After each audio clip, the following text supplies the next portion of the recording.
I have something to confess. Lately, I've been feeling off, and at first, I didn't recognize it for what it was. It started with feeling overwhelmed, like I had too much on my plate. Then I wasn't sleeping well. My mind wouldn't shut off. That led to me making poor choices, like skipping workouts, reaching for comfort food, and spending way too much time doom scrolling. Eventually, my thoughts turned negative, and that's when I realized I wasn't just overwhelmed anymore. I was slipping into depression. Maybe you've been there too. Maybe you've had thoughts like, I can't do this anymore, or what's the point?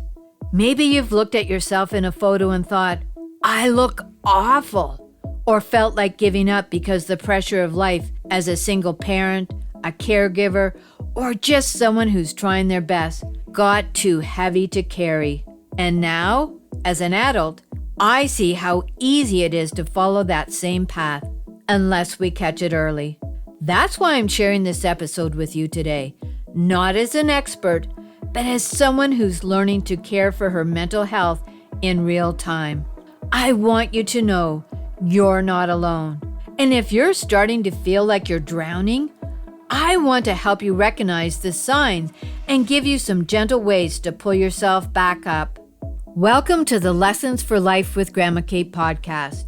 New episodes drop every Thursday, so hit that subscribe button and join me on this journey. And hey, if something here speaks to you, leaving a quick review helps others find it too.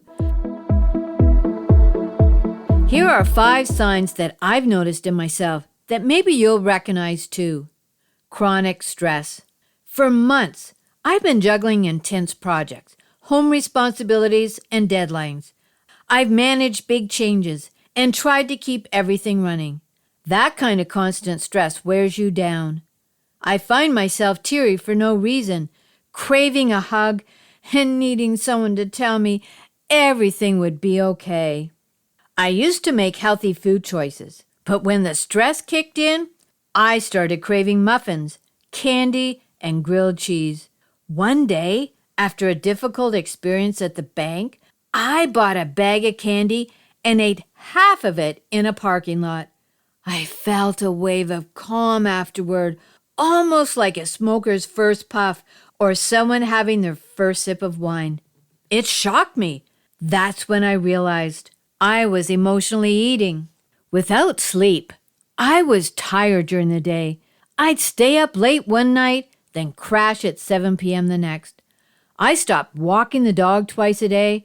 I skipped workouts. I scrolled endlessly on social media, which made me feel worse because I wasn't getting anything done. My inner voice turned mean. I started thinking, why bother? I stopped caring about how I looked, stopped dressing nicely, and let my self-talk drag me down further. That voice was loud, and it wasn't kind. My body started aching. My breathing felt off. Even though I craved apples and vegetables some days, other days, I couldn't stomach the idea of healthy food. These symptoms were telling me something.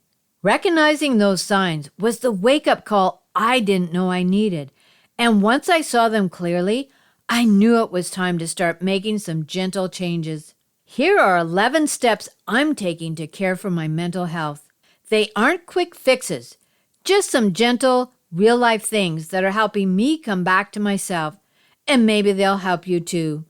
I'm not religious, but I am spiritual. For me, that means trusting there's a power greater than me that loves me unconditionally. I remember the verse, "Be still and know that I am God." I find stillness in nature, even a 3-minute walk, a deep breath, or hugging a tree reminds me that I'm supported. I've been replacing "why bother" with "I am worthy of a good life." Even baby steps count. I tell myself, just for this moment, I'll take a 5-minute walk, drink water, or put my phone down. It matters. Years ago, when I was in deep postpartum depression with 3 young kids, I begged my husband to stay home. He didn't. That day, I realized that I had to learn to care for myself. No one could do the work for me. Now, I ask myself, what do I need right now? And I do my best to give myself that, whether it's a hug, rest, or professional help. Some days I have energy, and some days I don't. On high energy days, I pace myself. On low energy days, I do one small thing, and I let that be enough. I remind myself, this too will pass. I set boundaries. I no longer let people walk all over me. If someone disrespects me, I speak up calmly and clearly. That's not conflict. That's self-respect. I use I statements now when I communicate. Instead of saying, you made me feel, I say, I feel overwhelmed, or I feel disappointed. This helps me stay grounded and keeps the conversation from turning into a fight. I also move my body. I'm back to walking. Some walks are short, some are just to clear my head. But every time I get outside and move, I feel better. Sometimes I have to talk myself into it, but I'm always glad I did. I choose my circle carefully. Right now, I'm only surrounding myself with people who accept me as I am, even when I'm low. True friends don't disappear when you're struggling. I've learned who those people are in my life. Long bubble baths, lightly scented lotion, music that lifts me up. I've even accepted that some scrolling is okay, as long as I'm being kind to myself about it. My self-care doesn't have to be perfect. It just has to feel good. And number 10, I've got a playlist that brings me back to life. Rise Up by Andra Day is one of my go-to songs. I look in the mirror, point to myself, and say, I'm doing this for you. Other favorites, Unstoppable by Sia, Roar, and Firework by Katy Perry, and The Climb by Miley Cyrus. They help me feel strong again. And number 11, I drink more water. It sounds simple, but it does matter. My body needs it. My brain needs it. I feel better when I'm hydrated.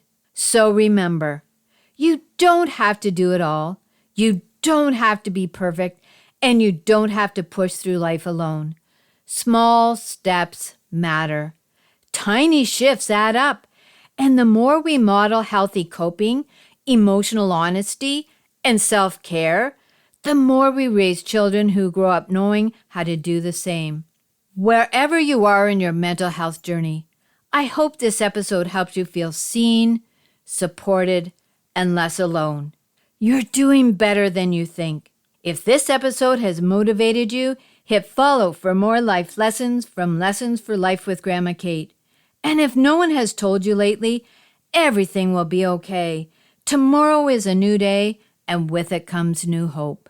As I conclude this episode, I must state that this podcast is designed solely for educational and entertainment purposes. While I bring my experience as a parent and grandparent, it's essential that you know I am not a licensed therapist. This podcast is not a substitute for professional advice from a physician, professional coach, psychotherapist, or other qualified professional. Got it?